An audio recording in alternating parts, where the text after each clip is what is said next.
Bismillahirrahmanirrahim. Assalamualaikum warahmatullahi wabarakatuh.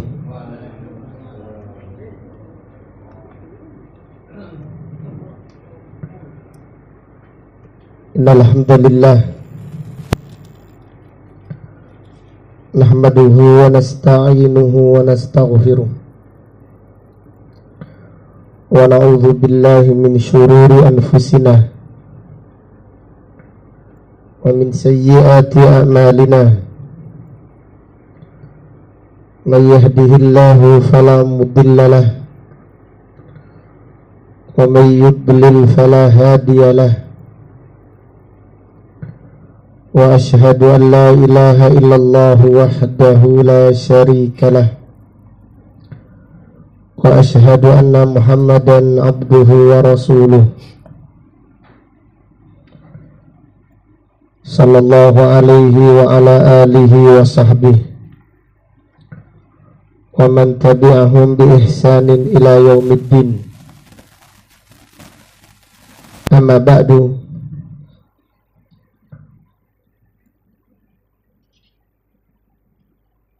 Allahumma faqihna fid din. Allahumma inna nas'aluka ilman nafi'ah wa rizqan tayyiban wa amalan mutaqabbalah. Allahumma inna na'udzubika min ilmin la yanfa' wa min qalbin la yakhsha' wa min nafsin la tashba' wa min da'watin la yustajabu laha. Alhamdulillah, pada malam yang berbahagia ini, yaitu malam Ahad tanggal 24 bulan Jumada al-Ula tahun 1444 Hijriah, dengan izin Allah Ta'ala kita melanjutkan kembali kajian kitab Al-Aqidah Al-Wasithiyah yang ditulis Syekhul Islam Ibnu Taimiyah rahimahullahu ta'ala rahmatan wasi'ah. Pada kesempatan malam ini kita memulai pembahasan dengan membaca firman Allah surat Al-Alaq ayat 14. Allah Ta'ala berfirman, alam ya'lam bi'anna Allah yara. Bukankah dia mengetahui bahwasannya Allah melihatnya. Surat Al-Alaq ayat 14. Surat Al-Alaq itu surat apa ya ikhwah? Yang pertama. Surat Iqra. Iqra bismi rabbikal ladzi khalaq. Waalaikumsalam. Surat Al-Alaq ayat 14. Allah Ta'ala berfirman, alam ya'lam bi anna Allah yara.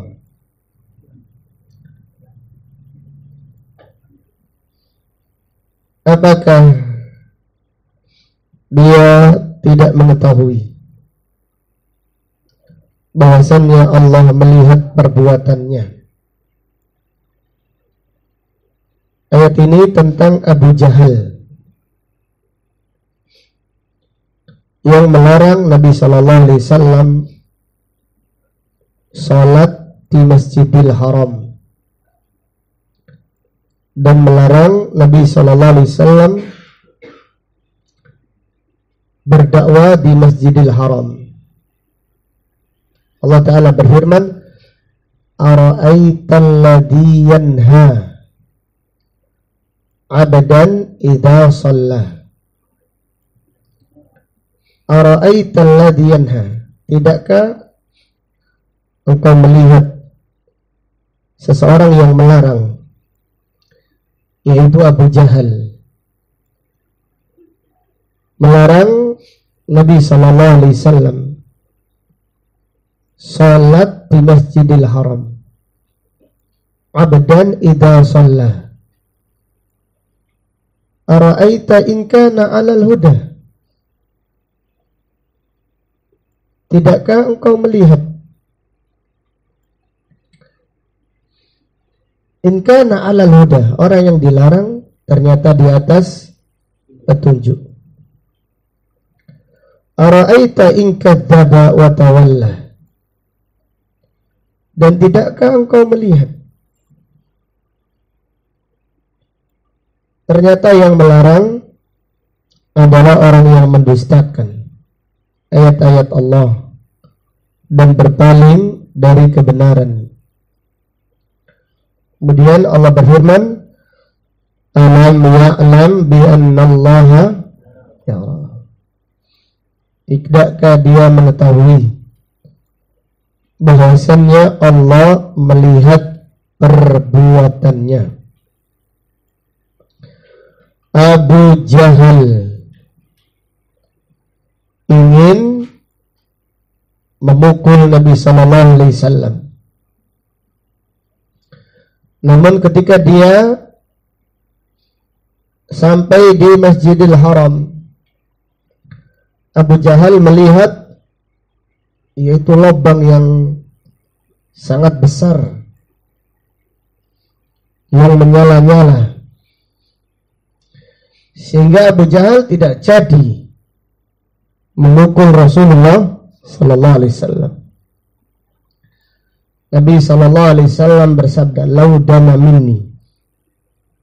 Sekiranya Abu Jahal mendekat denganku, memukulku, la akhadathul malaikatu, para malaikat akan menyambarnya dan memotongnya menjadi berkeping-keping. Jadi ayat ini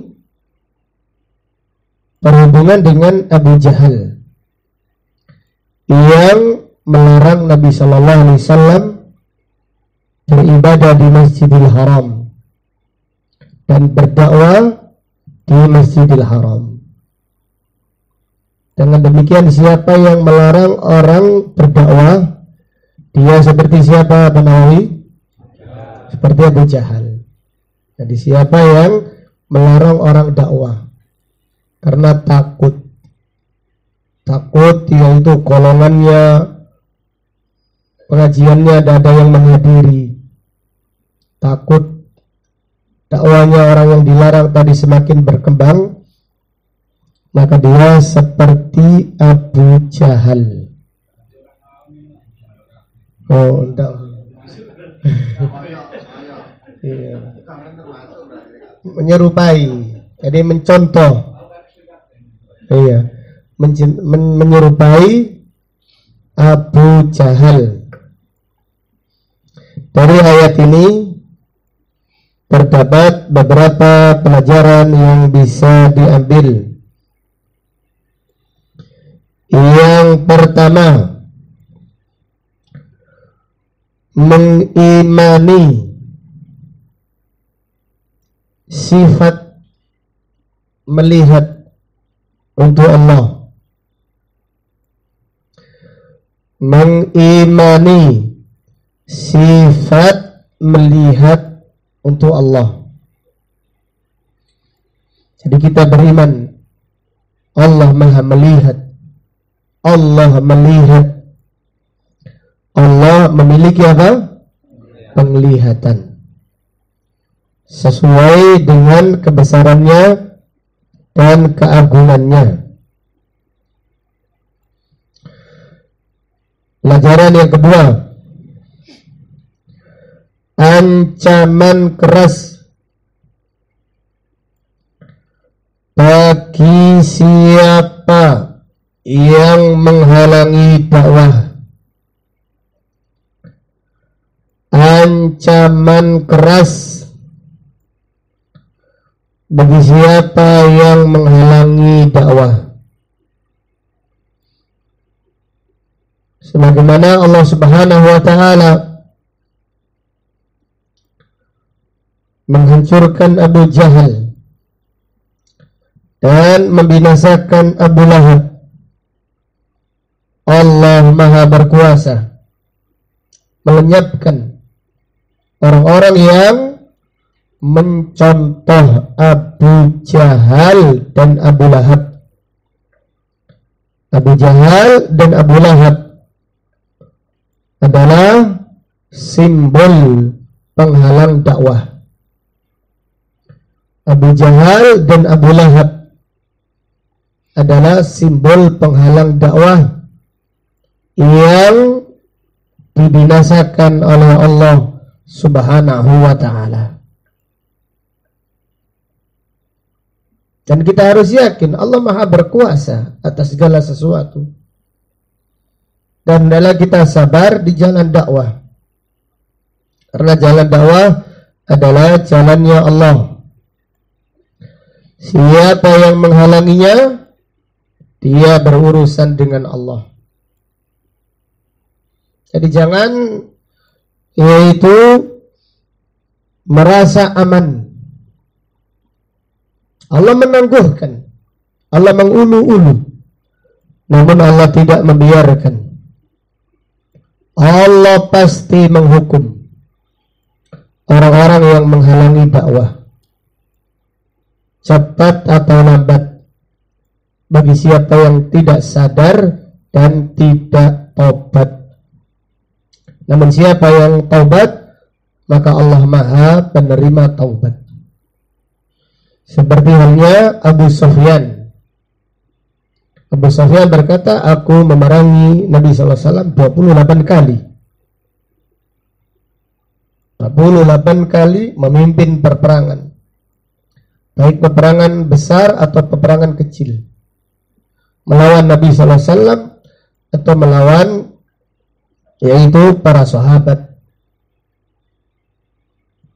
28 kali. Tapi pada akhirnya Abu Sufyan masuk ke dalam agama Islam. Ikrimah, putranya Abu Jahal, masuk ke dalam agama Islam. Dan pada akhirnya mati syahid pada waktu perang Yarmuk. Berperang dengan gagah berani membela Islam. Khalid ibn Walid juga demikian. Khalid ibn Walid yang menjadi pimpinan orang-orang Quraisy mengalahkan Nabi SAW pada waktu perang Uhud karena strateginya yang jeli. Pada akhirnya Khalid ibn Walid masuk ke dalam agama Islam dan dijuluki pedang Allah. Tetapi mereka yang tidak bertaubat, tidak menyadari kesalahannya, yang telah menghalang-halangi manusia dari jalan Allah, menghalangi dakwah, menghentikan dakwah, menghentikan pengajian, maka mereka akan dilenyapkan oleh Allah. Seperti Allah melenyapkan Abu Jahal, Abu Lahab dan yang lainnya. Jadi pengikut-pengikut Abu Jahal dan Abu Lahab kalau tidak bertaubat, Allah akan melenyapkan mereka, dan Allah Maha berkuasa atas segala sesuatu. Pelajaran berikutnya, kedengkian adalah penghalang datangnya hidayah. Kedengkian adalah penghalang datangnya hidayah. Abu Jahal itu bukan tidak tahu kebenaran Nabi SAW, Abu Jahal itu tahu persis kebenaran Islam. Abu Jahal itu orang pinter. Abu Jahal sebelum datangnya Islam julukannya apa? Abul Hakam, bapak keadilan, bapak kebijaksanaan. Tokoh dia, tokoh kebijaksanaan karena pikirannya yang sangat cemerlang, cerdas. Jadi kalau ada orang yang berselisih datang kepada Abu Jahal memiliki ide yang hebat. Maka dijuluki Abul Hakam. Ketika dia menolak Islam, ketika dia memerangi Islam, ketika dia menghalangi dakwah, maka gelarnya berubah. Yang awalnya menjadi tokoh kebijaksanaan menjadi bapak kebodohan, Abu Jahal. Demikian, maka siapa yang memusuhi dakwah tauhid, siapa yang memusuhi dakwah sunnah, dikhawatirkan kesudahannya seperti Abu Jahal dan Abu Lahab, na'udzubillah. Ini menunjukkan bahayanya penyakit dengki. Tahu sudah panas, hati ini sudah panas, tahu kebenaran yang disampaikan. Dia itu nyampaikan apa? Ustadz Fulan ini nyampaikan apa? Iya wis, dia itu benar. Tapi hati ini mangkel ini. Hati ini mendodok ini. Mangkel, panas, tidak terima. Kalau ada dakwah seseorang diterima masyarakat atau diterima oleh Allah Subhanahu wa ta'ala. Jadi seperti itu Abu Jahal. Abu Jahal tidak mau masuk Islam karena khawatir kedudukannya. Khawatir dia nanti kalau ngaji duduk dengan Bilal. Gak level ini. Levelnya Abu Jahal itu tinggi. Level bangsawan. Darahnya warnanya apa? Iya tak? Darah biru, bangsawan. Hah? Iya. Jadi Abu Jahal tidak mau masuk Islam. Kalau saya masuk Islam berarti saya duduk bersama Bilal. Oh, tidak mungkin. Karena kedengkian, karena kesombongan, maka itu menghalangi datangnya petunjuk, na'udzubillah. Kemudian ayat berikutnya, surat Asy-Syu'ara ayat 218 dan 219. Surat Asy-Syu'ara, surat Asy-Syu'ara ayat 218 dan 219. Allah Ta'ala berfirman, alladzi yaraka hina taqum wa taqallubaka fis sajidin, yang melihatmu ketika engkau berdiri, yaitu mengerjakan salat, wa taqallubaka fis sajidin, dan melihat bolak-balikmu di saat sujud bersama orang-orang yang sujud. Ayat ini menjelaskan bahwasannya Allah melihat hamba-hambanya yang sedang beribadah. Allah Subhanahu wa ta'ala melihat kita sekarang yang sedang menuntut ilmu. Jadi coba bayangkan, hadirkan niat, Allah Subhanahu wa ta'ala memperhatikan kita sekarang yang sedang menuntut ilmu, yang sedang menghadiri majelis taklim, membaca ayat-ayat Allah. Allah memperhatikan kita, Allah melihat kita. Kita berdoa semoga Allah menganugerahkan kita melihat wajahnya yang indah pada hari kiamat nanti, yaitu di surganya. Amin ya rabbal alamin. Jadi ayat ini menjelaskan bahwasanya Allah melihat hamba-hambanya yang sedang mengerjakan sholat, yang sedang menegakkan sholat, ketika berdiri, ketika rukuk, ketika sujud, Allah melihatnya, Allah mengawasinya, Allah memperhatikannya. Maka hendaklah kita meminta perhatiannya Allah. Meminta perhatiannya Allah itu sangat indah. Meminta perhatiannya Allah di dalam beribadah itu adalah amalan yang sangat istimewa. Kita hendaklah melatih diri kita untuk beribadah dan kita merasa Allah melihat kita. Maka coba bayangkan sekarang, yakin kita itu yakin Allah Maha melihat, itu yakin. Tetapi merasa dilihat Allah itu belum tentu hadir. Kita yakin, kita mengetahui Allah Maha melihat, tetapi merasa bahwasanya kita sekarang dilihat Allah itu belum tentu.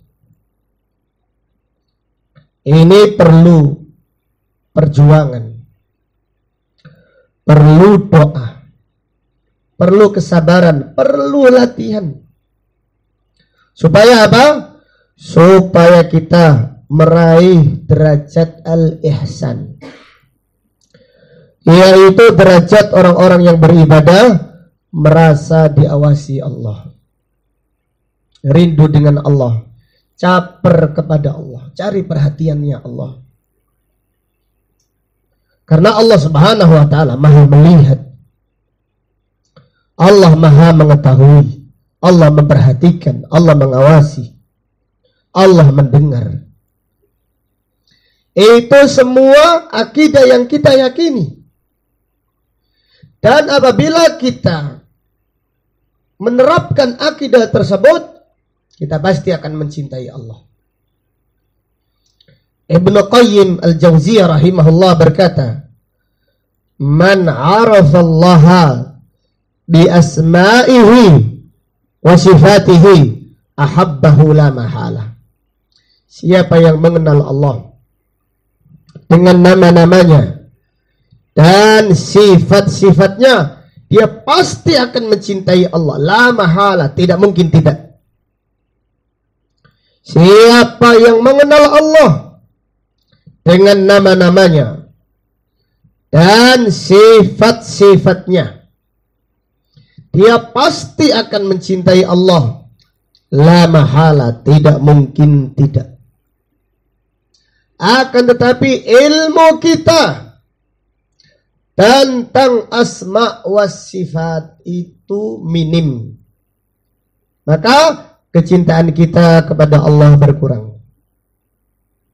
Karena ilmu kita tentang asmaul husna, tentang sifat-sifat Allah itu sedikit. Bahkan kita mengabaikan ilmu-ilmu semacam ini. Kita ingin materi yang, yaitu materi yang lain. Padahal materi ini adalah materi yang agung, yang melahirkan dekatnya seorang hamba dengan Allah Subhanahu wa ta'ala, yang melahirkan kecintaan seorang hamba kepada Allah, yang melahirkan kerinduan seorang hamba kepada Allah, sehingga seorang hamba di dalam ibadahnya merasa diperhatikan Allah. Artinya dia merasakan alladzi yaraka hina taqum, yang melihatmu di saat berdiri. Jadi kita mengerjakan salat seringkali yaitu hanya sekedar menggugurkan kewajiban. Kalau kita mengamalkan amalan sunnah, hanya untuk sekedar menambah tambahan amalan-amalan setelah kewajiban. Tetapi merasa Allah melihat kita, ini kondisi lain. Ini kondisi khusus yang kita harus berjuang, melatih diri kita. Melatih diri kita untuk sampai ke derajat ini, yaitu derajat beribadah merasa dilihat Allah, sehingga kita menikmati ibadah yang kita kerjakan. Capek menjadi nikmat, lelah menjadi lezat, kemudian dan yang lainnya sengsara menjadi anugerah, karena kita sedang dilihat Allah. Kita kehujanan tadi contohnya, bagi yang naik motor, kemudian kita merasa Allah melihat kita. Ya Allah, hujan indah. Kalau ada orang meraih kecintaan kekasihnya, detik-detik pertemuan dengan kekasihnya, begitu terasa indah. Dan kekasih orang yang beriman adalah Allah Subhanahu wa Ta'ala, kekasih yang paling dicintainya. Jadi inilah yang akan dibanggakan orang-orang yang beriman ketika nanti bertemu dengan Allah Subhanahu wa Ta'ala. Ketika bertemu dengan Allah, apa yang dibanggakan orang-orang yang beriman? Itu amalnya. Yang di dalam beramal, dia tidak merasa capek, tidak merasa jenuh. Ngaji kok mari Isa, gak keren jelas ini, wae ngantuk ini, nyelengi tenaga biar bisa melekan nanti nonton bareng. Iya, ini ngaji mari Isa, nanti pulang-pulang wis pegel. Dikhawatirkan tidak bisa bangun melihat kesebelasan apa? Kesayangannya. Subhanallah, mereka belum merasakan. Mereka merasakan manisnya dunia dia. Merasakan manisnya berjuang meraih dunia. Iya mungkin. Tetapi merasakan manisnya beribadah kepada Allah, belum lagi. Nah, itu kapan dirasakan? Ya perlu dilatih. Iman kita ini, tingkatkan keimanan kita. Kualitas iman kita naikkan. Mintalah kepada Allah, ya Allah, perbaikilah iman saya, perbaharuilah iman saya. Kalau kita zikir pagi dan petang, niatkan agar Allah memperbaharui iman kita, agar Allah menguatkan iman kita, menyempurnakan iman kita, supaya level iman ini naik dari derajat Islam ke derajat apa? Iman. Dari derajat iman menuju derajat apa? Al-ihsan. Abdullah ibnu Umar ketika sedang tawaf, kemudian datang Urwah ibnu Zubair melamar putrinya Abdullah bin Umar. Abdullah bin Umar berkata, "Tukallimu fin nisa wa nahnu natara Allah." Kamu berbicara tentang wanita di kondisi seperti ini, di saat tawaf, sedangkan kita melihat Allah. Ketika kita sedang merasa diawasi Allah, kita diskusi dengan Allah, kita dialog dengan Allah. Ini ibadah apa ya ikhwah? Ini ibadah yang sangat indah. Ini adalah ibadah orang-orang yang mulia di sisi Allah Subhanahu wa Ta'ala. Kenapa kita merasa lelah? Kenapa kita merasa capek? Karena kita beribadah sekedar menggugurkan apa? Kewajiban. Kenapa kita yaitu merasa lelah, merasa capek, merasa jenuh, merasa berat? Karena kita mengerjakan ibadah yaitu untuk menggugurkan kewajiban. Dan siapa yang beribadah niatnya untuk menggugurkan kewajiban, dia merasakan berat, capek, bangun sholat subuh, berat sekali. Berat sekali. Tapi siapa yang beribadah merasa Allah melihatnya. Subhanallah, hari pertemuan dengan Allah indah sekali. Hari di saat beribadah kepada Allah itu hari yang paling indah. Maka dia akan merasakan lezatnya ibadah. Adi ibnu Hatim atau Adi ibni Hatim radhiyallahu anhu. Dia berkata, semenjak aku masuk Islam, aku tidak pernah yaitu memasuki waktu sholat kecuali aku sudah merindukannya. Tidak pernah datang waktu sholat kecuali aku sudah persiapan, sudah menunggunya. Jadi kalau kita sekarang anggap saja mau sholat isya, Adi ibnu Hatim menunggu kapan nih waktu sholat isya. Saya sudah rindu menunggunya. Kenapa demikian? Karena dia merasakan Allah mengawasinya. Dia merasa Allah melihatnya. Dia merasa Allah menyaksikannya. Maka ibadahnya terasa indah. Adapun ibadah kita terasa berat, baru saja istirahat sudah mendengarkan azan. Piye maneh, ini adalah kewajiban. Kalau nggak sholat saya berdosa, maka saya harus mengerjakan apa? Sholat. Sehingga ibadah kita terasa berat. Lain halnya ibadahnya Adi ibnu Hatim dan mayoritas sahabat demikian. Karena mereka memahami ayat yang agung ini, alladzi yaraka hina taqum, yang melihatmu di saat engkau berdiri. Kita ini berdiri sholat, memperbaiki niat bisa jadi, tapi merasa Allah melihat kita belum tentu. Kita mungkin memperbaiki niat, ya Allah saya minta ikhlas, saya minta istiqamah di atas sunnah, ya Allah saya minta. Tetapi ada derajat yang lebih tinggi lagi, yaitu kita sedang merasa diawasi oleh Allah.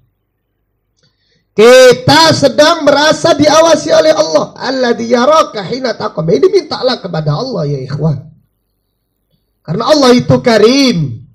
Allah itu maha mulia, maha dermawan, maha pemberi. Jika kita meminta, Allah mengabulkan. Jangan hanya minta urusan dunia saja. Mintalah ibadah yang indah. Sehingga kita merasakan manisnya iman. Real iman itu ada manis. Orang yang sekedar makan hanya untuk yaitu supaya badannya tidak lapar, beda dengan orang merasakan lezatnya makanan. Orang yang badannya sakit tidak sama dengan orang yang sehat. Orang yang sakit, makanan yang paling disukainya di saat sakit terasa apa? Terasa pahit, terasa tidak enak. Demikian pula iman kita. Jadi kalau kita merasakan keberatan ibadah, ya di saat itu iman kita sedang sakit. Sakitnya badan menjadikan pahitnya makanan.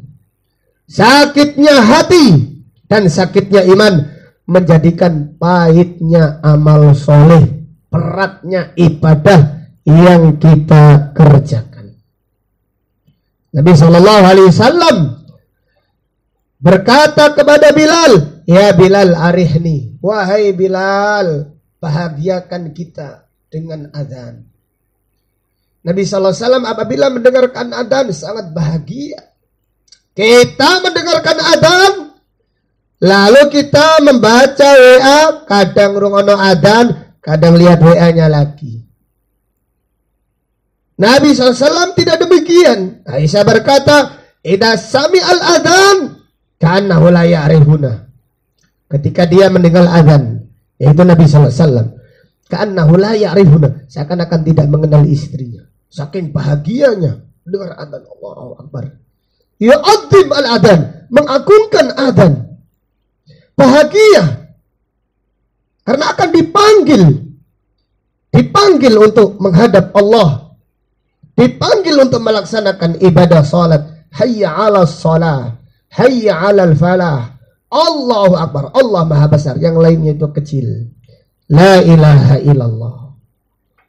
Demikian ya ikhwah, ayat ini adalah ayat yang agung. Kalau kita membaca ayat ini, kita malu kepada Allah. Karena kita selama ini beribadah hanya main-main saja. Kita belum lagi merasakan manisnya ibadah. Kita belum lagi merasakan nikmatnya beribadah kepada Allah Subhanahu wa taala. Kita kalau sebelum tidur witir 3 rakaat itu untung-untungan sudah. Nabi sallallahu alaihi wasallam salat tahajud sampai kakinya bengkak. Aisyah radhiyallahu anha berkata, "Ya Rasulullah, engkau salat malam sampai kakimu bengkak, padahal Allah mengampuni dosa-dosamu yang terdahulu dan yang akan datang."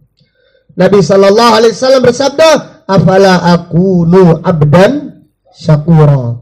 Apakah tidak boleh aku menjadi hamba yang bersyukur? Apakah aku tidak boleh menjadi hamba Allah, yaitu hamba yang bersyukur? Dan apabila kita melihat ibadahnya para ulama salaf, kita ini di dalam beribadah hanya bermain-main saja. Akan tetapi janganlah kecil hati. Tashabbahu illam takunu mithlahum, inna tashabbuha bil kirami falahu. Serupailah mereka, contohlah mereka, walaupun kita tidak bisa seperti mereka. Inna tashabbuha bil kirami falahu, karena menyerupai orang-orang yang mulia adalah keberuntungan. Dari ayat ini terdapat banyak pelajaran yang bisa diambil. Yang pertama, mengimani bahwasannya Allah disifati dengan sifat penglihatan. Mengimani bahwasannya Allah disifati dengan sifat penglihatan. Artinya Allah Maha melihat. Allah memiliki apa? Penglihatan sesuai dengan kebesarannya dan keagungannya.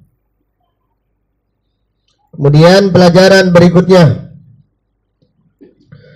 fihi fadlu darajatil ihsan, keutamaan derajat al-ihsan. Keutamaan derajat al-ihsan, yaitu an ta'budallaha ka'annaka tarahu, fa in lam takun tarahu fa innahu yaraka. Yaitu engkau beribadah kepada Allah seakan-akan engkau melihatnya. Dan jika engkau tidak mampu melihatnya, maka ketahuilah bahwasannya Allah melihatmu. Ini adalah derajat al-ihsan, yaitu beribadah kepada Allah dengan rasa rindu dan beribadah kepada Allah dengan rasa takut. Kemudian pelajaran berikutnya,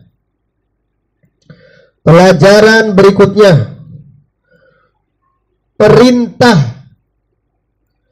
melatih diri, merasa diawasi Allah. Perintah melatih diri, merasa diawasi Allah di dalam beribadah. Perintah melatih diri untuk merasa diawasi Allah di saat beribadah. Jadi orang apabila sampai derajat ini, maka dia berada di level yang hebat, di level yang yaitu mulia di sisi Allah. Karena ibadahnya bukan menggugurkan kewajiban. Ibadahnya bukan sekedar menggugurkan kewajiban, tapi ibadahnya merasakan diawasi Allah. Allah melihatnya. Maka bayangkan kita sekarang ngaji, Allah melihat kita. Dan Allah Maha melihat. Tapi kita tidak bisa membayangkan. Kenapa? Karena lemahnya apa? Karena lemahnya iman kita. Karena lemahnya iman kita. Tetapi kalau iman kita sedang naik, Iman kita apabila sedang naik, kita akan merasa, yaitu di saat beribadah Allah melihat kita. Maka kita bergembira, capek di jalan Allah. Dan Allah akan menggantikan rasa capek dengan kegembiraan. Rasa capek, sakit diganti dengan kesehatan, dengan kekuatan. Allah Maha Kuat. Allah memberi kekuatan kepada hamba-hamba pilihannya yang sudah yaitu sampai derajat al-ihsan. Ini perlu melatih diri. Perlu sabar. Dengan apa kita meraih derajat al-ihsan? Itu dengan ilmu. Dengan sabar. Terutama dengan ilmu. Maka janganlah kita mengaji karena selera. Supaya iman kita ini naik. Kalau materinya monoton, materinya pancet saja katanya, kemudian kita tidak hadir, maka level iman kita turun drastis. Turun, yaitu tajam ke bawah. Namun kalau kita sabar di jalan ilmu, dan jalan ilmu adalah sebaik-baik jalan untuk menaikkan keimanan kita. Jalan ilmu adalah sebaik-baik jalan untuk menaikkan iman kita, supaya kita merasakan nikmatnya beribadah kepada Allah. Jadi tanyakan kepada Allah, ya Allah, kenapa saya tidak merasakan manisnya ibadah? Kenapa ya Allah saya merasakan manisnya melihat HP, namun saya tidak merasakan manisnya membaca Al-Quran? Kenapa saya merasakan manisnya nonton bola, namun saya tidak merasakan manisnya sholat tahajud? Sholat tahajud di 1 rakaat saja. Nanti kasihan kalau gol tidak melihat, kecewa nanti. Maka sholat tahajudnya disingkat-singkat. Tetapi kalau sudah mentelengi bola, khusyuk sambil membaca wiridan. Ya Allah, iya, dongakno tim kesebelasannya supaya diberi kemenangan. Subhanallah. Ketika tim Islam menang melawan tim kafir, wow, luar biasa hebohnya. Seakan-akan ini perang Badar, yaitu terjadi perang Badar. Subhanallah, Islam menang, takbir, Allahu Akbar, Allahu Akbar. Subhanallah. Padahal itu semuanya permainannya orang-orang apa? Orang kafir. Subhanallah. Naudzubillah, kita berlindung kepada Allah Subhanahu wa taala. Kita yang berusaha menghindar didik ya tetap kadang-kadang kecipratan didik-didik. Karena Google kita melihat ya yang dilihat itu. Padahal kita yang berusaha. Apalagi yang jelas-jelas yaitu menghabiskan waktunya untuk hal-hal yang demikian. Terus dari mana kita merasakan manisnya iman? Dari mana kita merasakan manisnya iman? Kalau kita yaitu merasakan manisnya tontonan-tontonan yang melalaikan seperti itu. Ya, perlu berjuang lagi. Perlu berjuang lagi untuk merasakan manisnya iman. Pelajaran berikutnya. Fihi anna lil imani halawah. Bahwasannya iman itu memiliki kelezatan. Bahwasannya iman memiliki kelezatan. Orang yang merasakan manisnya iman, artinya dia sedang yaitu beribadah dan merasakan manisnya ibadah kepada Allah. Meninggalkan maksiat, merasakan manisnya. Menghadiri majelis ilmu, merasakan manisnya. Alhamdulillah, Allah yang memberi anugerah untuk menghadiri majelis ilmu. Kalau kita di jam seperti ini tidak menghadiri majelis ilmu, mungkin waktu kita untuk ghibah, atau waktu kita untuk hal-hal yang sia, atau ada yang sebagian untuk bermaksiat. Na'udzubillah. Maka beruntunglah kalau kita diberi anugerah oleh Allah menghabiskan waktu kita di jalan ilmu, di jalan yaitu menuntut ilmu. Ini adalah kenikmatan yang sangat besar. Dan majelis ilmu adalah taman-taman surga. Sebagaimana sabda Nabi sallallahu alaihi wasallam, "Idza marartum fi raudatin min riyadil jannah farta'u." Jika kalian yaitu melewati taman-taman surga, maka mampirlah. Para sahabat bertanya, "Ya Rasulullah, ma riyadul jannah?" Qala hilakul dzikr. Ya Rasulullah, apakah taman-taman surga itu? Qala hilakul dzikr, yaitu majelis ilmu. Kemudian hadis ayat berikutnya, surat At-Taubah ayat 105. Surat At-Taubah ayat 105. Allah Ta'ala berfirman, "Wa qul i'malu fasayarallahu amalakum wa rasuluhu wal mu'minun." Allah Ta'ala berfirman, dan katakanlah, beramallah, Allah akan melihat amal kalian. Demikian pula Rasulnya sallallahu alaihi wasallam, yaitu ketika beliau masih hidup. Wal mu'minun, dan orang-orang yang beriman akan melihat amal kalian. Surat At-Taubah ayat 105. Ayat ini menjelaskan bahwasannya Allah disifati dengan sifat melihat, dan sifatnya Allah tidak sama dengan sifatnya makhluk. Sifat Allah sesuai dengan kebesarannya dan keagungannya, dan sifatnya makhluk sesuai dengan kekurangannya dan kelemahannya. Dan ayat ini menjelaskan kita supaya kita memperbaiki amal kita, karena Allah akan melihatnya. Allah Maha melihat. Dan Rasulnya sallallahu alaihi wasallam, yaitu di saat beliau hidup, ayat ini Allah berfirman kepada para sahabat ketika itu, Rasulullah sallallahu alaihi wasallam akan melihat, dan orang-orang yang beriman akan melihat. Artinya apa? Apabila amal kita karena Allah, Allah akan memperlihatkan hasilnya. Allah akan memperlihatkan hasil perjuangan kita. Orang-orang akan mengetahuinya. Orang-orang akan mengetahuinya. Allah yang akan menjadikan mereka tahu.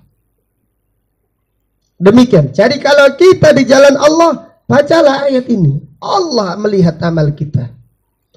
Dan orang-orang yang beriman akan melihat amal kita. Allah yang akan memberitahukannya. Allah yang akan menjadikan mereka ridho dengan kita, walaupun sekarang kita dimusuhi mereka.